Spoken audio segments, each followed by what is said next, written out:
fundamentalism and republicanism are the same thing now. Christian fundamentalism is now a political party. And the reason that they are so obsessed with genitalia is that they believe that everything about you, your work, your purpose, and your role in this world is determined by your genitalia the second you are born.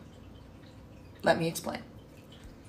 From the time you're born into fundamentalism, you learn that acceptance depends on obedience. And the genitalia you're born with in Christian fundamentalism determines who you'll be attracted to, how you dress, what your role in society is, what your role in the home is, the God you serve, who you'll vote for, what you look like, how you dress. They don't teach you how to think, they teach you what to think. And consent plays no role in this, especially for women. This is the underpin of modesty and purity culture at all ages. Fundamentalists would rather cover up babies for their safety than demand that men stop touching babies. They are citadels of protecting sex offenders because the belief is that the female genitalia is for the use of men and the promoting of his genetic line. Their stringent view of God can't handle any mobility or flexibility or change. The trans identity threatens the entire structure that holds up the church because the entire church is founded on white male patriarchy and the subservience of women. Without those strict, narrow gender roles, it collapses. It completely and utterly fails. And trans identity in particular threatens this system. Women are told to save themselves. Women are burdened with all sexual sin. So you have to cover up and you can't have sex and you can't do this. But also, if it does happen to you, consensually or not, it's your fault.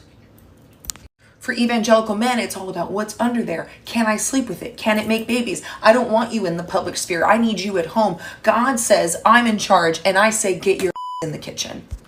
And it threatens their ideals of fundamentalist parenting. Parenting in fundamentalism is not about expression or learning how to be a free thinker. It's about falling in line. They call it like breaking a child's will or train a child up. And trans people in particular threaten this ideal that if I tell my kid that they have to follow this regimen, they're going to stay with it their whole lives. That's why they consider universities to be propaganda hubs, because it teaches kids how to think freely. It breaks the dogma. It breaks the propaganda. They lose male-dominated patriarchal control.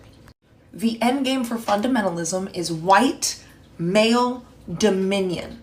And let's talk about how all this anti-trans conversation is already affecting women. Because when you open the floodgates to hate trans women, that gun is pointed directly at all women. The Republican conservative fundamentalist movement has been very clear that they want to reverse no-fault divorce. They don't want women to vote. They want white women in the home, not women of color. Remember, it's white women they're targeting with that. Why? Why would they support these laws that are clearly so unjust?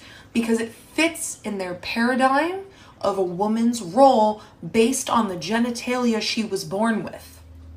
A man should be voting for his wife. She shouldn't have an opinion. God has decided that he's in charge of the home and in charge of her.